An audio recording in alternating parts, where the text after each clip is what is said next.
sétima ano, tudo bem? Espero que vocês estejam bem. Bom, depois de 2 semanas da gente falando bastante de geometria, voltou agora pra gente falar um pouquinho sobre aritmética. Não é álgebra e nem geometria. Agora a gente vai voltar a falar de aritmética. E nesse capítulo 7 do livro 4, a gente vai falar sobre proporcionalidade. A aula de hoje vai ser sobre razão e proporção. E vai ser para a tarefa de sexta-feira, dia 20/11. Já a tarefinha para segunda-feira, dia 23/11, vai ser sobre grandezas proporcionais. Diretamente e inversamente proporcionais. Beleza? Quando a gente está falando de razão, vocês vão ter que lembrar bastante do que vocês viram no ano passado sobre frações e frações equivalentes, tá? Então, já tô dando a dica do que é aí o negócio, beleza? Então, vamos começar aqui já com algumas situações, problemas, para vocês entenderem o que significa razão. Bom, pessoal, aqui tem um pequeno resuminho do que eu falei com vocês no comecinho da aula, tá bom? Mas a gente já vai focar aqui na parte de razão.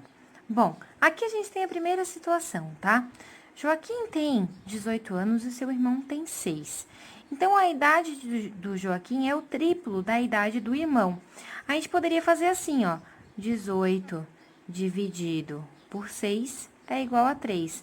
Então, 3 vezes o 6, ou seja, 3 vezes a idade do irmão do Joaquim, é a idade do próprio Joaquim.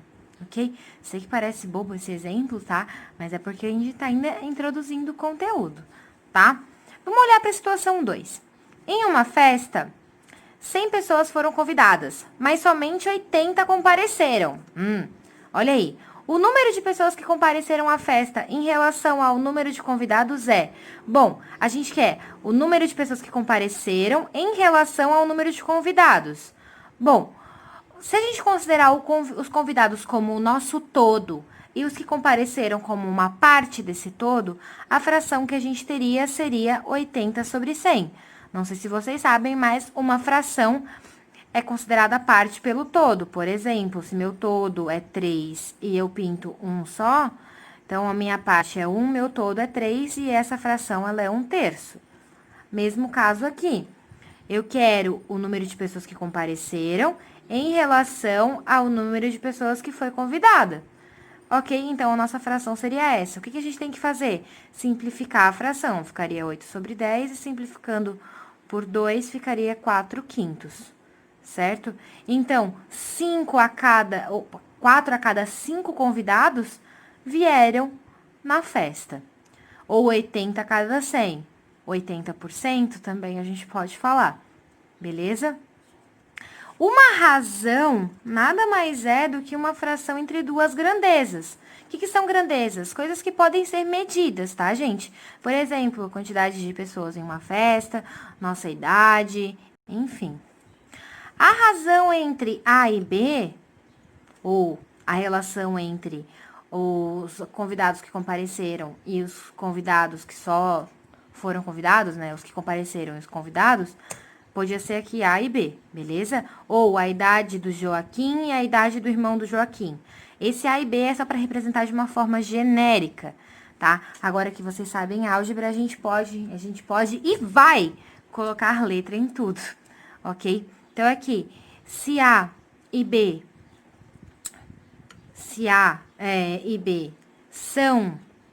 A gente quer fazer a razão entre A e B, a gente pode fazer A sobre B. Ou A, 2 pontinhos B, porque isso aqui é A dividido por B, beleza? A gente vai chamar de ascendente e B a gente vai chamar de consequente, tá? É que nem numerador e denominador, tá? Só que agora eles têm um outro nomezinho. Esses nomes nem são tão importantes, a gente vai chamar a maioria das vezes de numerador e denominador. Só que é importante vocês saberem que o primeiro a ser falado, que é a razão entre A e B, é essa. A relação entre os que compareceram e os convidados, ou seja, os que compareceram é A e os convidados é B. Então, aqui seria A sobre B, a razão, beleza? Tem algumas razões bem conhecidas, prof? Tem umas que são bem importantes. Mas aqui foi só exemplos do que é razão. Razão nada mais é do que a divisão entre duas grandezas, tá, gente? Sempre a primeira grandeza que é falada é na parte de cima, é o ascendente, e a segunda grandeza falada é o consequente, ou seja, o denominador, tá bom? Nessa ordem. Se eu trocasse a razão entre B e A, seria B sobre A aqui, beleza? Vamos olhar algumas razões famosas aí no nosso cotidiano. Eu trouxe 3 aqui, tá, gente? Mas tem mais algumas. Eu botei a razão, que é a escala de um mapa, botei a velocidade média e também a densidade demográfica, porque são as que a gente vive mais, né? Vocês já devem ter visto nas atividades de geografia um mapa, certo? E aí do lado do mapa tem isso aqui, que seria a escala do mapa, certo? Isso significa que a cada 1 centímetro, porque esse tamanho aqui é de 1 centímetro, do desenho, corresponde a 48 quilômetros do tamanho real. Então, aqui, ó, a medida do comprimento do desenho, a escala de um mapa, nada mais é do que a razão entre a medida do comprimento do desenho, ou seja, o comprimento do nosso desenho, tamanho do desenho que a gente vai fazer, dividido pelo tamanho real da figura. Então, se a figura aí tem 2 milhões de quilômetros, uma figura bem grande, então a nossa escala vai ser com números bem grandes. Imagina, cada 1 centímetro do teu desenho ser 48 quilômetros é bastante coisa. Então, vocês sempre têm que olhar a escalinha do lado. A escala tem que ser real para o desenho ser correto, né? Porque não adianta a escala ser totalmente diferente e aí o tamanho de Florianópolis ser maior do que o tamanho do estado de São Paulo. Não dá, né? Bom, aqui a gente tem uma outra razão importante, que é a velocidade média. A velocidade média nada mais é do que a razão entre a distância percorrida pelo tempo gasto. Então, se eu andei 225 quilômetros em 3 horas, a minha velocidade é de quanto? Basta fazer essa razão, que é 225 dividido por 3. Por quê? É a distância percorrida em quilômetros pelo tempo gasto aqui, beleza? E aí sai a nossa resposta. Vai dar 75 quilômetros por hora, ok? Vocês lembram de um exercício parecido com esse na tarefa de fórmulas? Eu coloquei inspirado na velocidade média, na razão da velocidade média. Olha aí, temos um outro que é de densidade demográfica, também de geografia. O que ela é? O número de habitantes por área do local. Então, em Goiás, a gente tem 6.003.788 habitantes. E a área do estado é de 340.103,467 milésimos, beleza? Quilômetros quadrados, porque é a área do local. Ok, para fazer a densidade demográfica desse lugar, eu preciso pegar o número de habitantes e dividir pela área do local. E isso daqui significa que 17,65 habitantes por quilômetro quadrado. Isso aqui significa que a cada 1 quilômetro quadrado eu tenho 17,65 habitantes, ou quase 18 habitantes.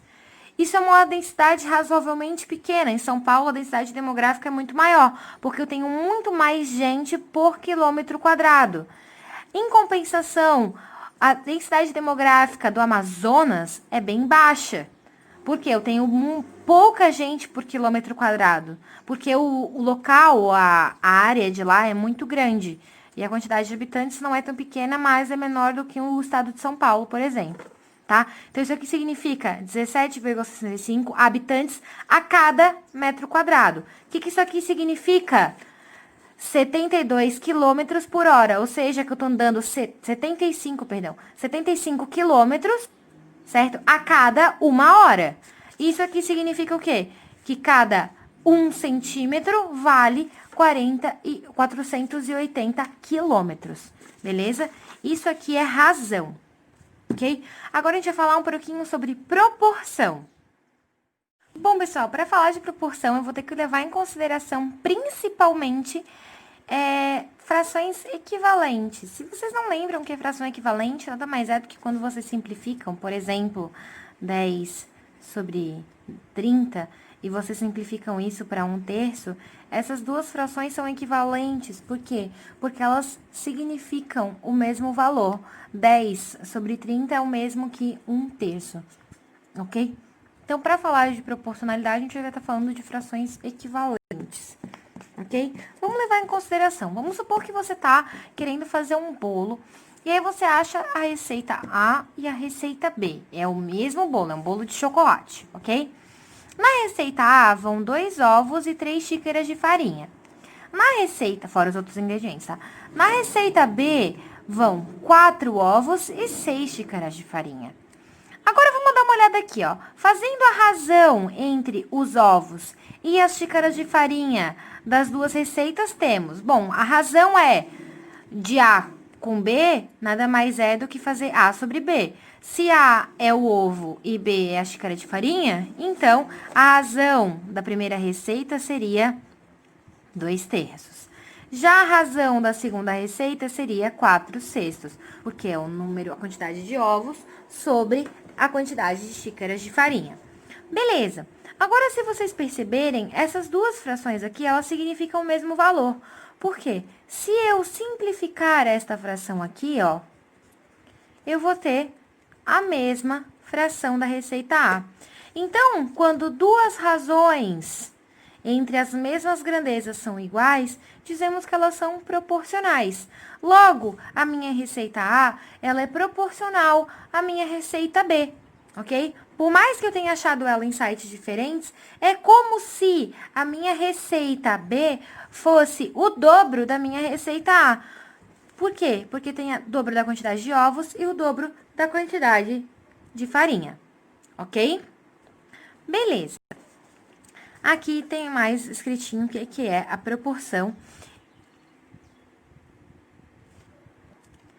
grandezas. Vamos lá.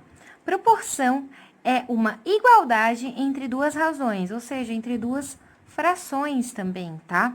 Assim, se a razão entre dois números A e B, ou 2 e 3, né, é igual à razão entre dois números C e D, ou 4 e 6, certo? Dizemos, então, que a fração, a razão A sobre B é igual à razão C sobre D. Ou ainda, a gente pode fazer dessa forma com pontinhos, tá? E aqui a gente diz uma frase bem famosa, não sei se vocês já escutaram, mas... A está para B, assim como C está para D. Não entendi o que significa essa frase. Bom, a receita que tem 2 ovos para 3 xícaras de farinha está para a receita que tem 4 ovos e 6 xícaras de farinha. Por quê? Porque significa a mesma coisa. Então, 2 está para o 3, assim como o 4 está para o 6. Beleza? A gente pode falar desse jeito. Agora, pessoal, eu vou fazer ali uma propriedadezinha importante de proporção e um exercício mais ou menos explicando como que vocês aplicariam a parte de proporção em um problema, ok? Então, aqui a gente tem uma propriedade importante, olha só. Um exemplo, o próprio exemplo da receita, né? 2/3 é igual a 4/6, a gente já sabe disso, eles já são proporcionais. Só que aqui eu tenho alguns nomezinhos importantes.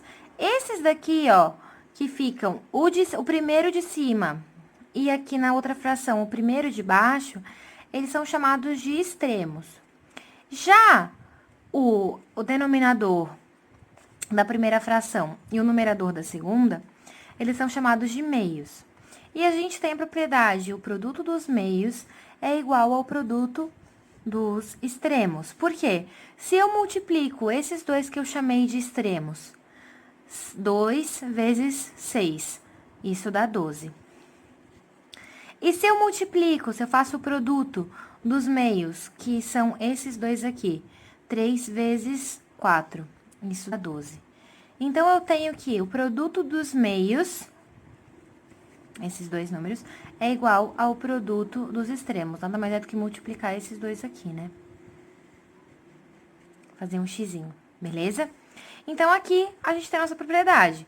Se A sobre B é igual a C sobre D, então, produto dos meios pelos extremos. Ó, esses são os extremos, então A vezes D é igual a B vezes C. Tá aqui, isso é uma propriedade importante. Por que não é importante? Bom, para fazer problemas tipo esse. Esse problema, obviamente, vocês conseguem fazer de outra maneira que não seja por proporção. Meu Deus, parece um trava-língua. Mas a gente vai fazer por proporção agora, porque a gente tá trabalhando com isso, tá bom, pessoal? Ok. Então, vamos pensar aqui, ó. Se em uma sala de aula a razão entre o número de meninos e meninas, ou seja, a quantidade de meninos dividido pela quantidade de meninas, ela é igual a 1/3. Tá aqui. Se nessa sala há 10 meninos, então eu tenho 10 meninos, quantas meninas eu vou ter? Lembrando que a minha razão é 1/3. Bom, vocês podem fazer desse mesmo jeito aqui, ó, do produto dos meios pelos extremos. Olha só, você sabe que 10 sobre alguma coisa que seria a quantidade de meninos, de meninas, é igual a 1/3, porque a proporção é 1/3. É óbvio o valor de x nesse caso, tá, gente? Mas dá pra vocês fazerem usando proporção. Por quê? Se eu multiplicar os meios, 1 vezes x é 1x. E se eu multiplicar os extremos, 10 vezes 3, que é 30, a gente tem que o nosso x vale 30. Ok? Por quê? 10 sobre 30 é igual a 1/3. Ok?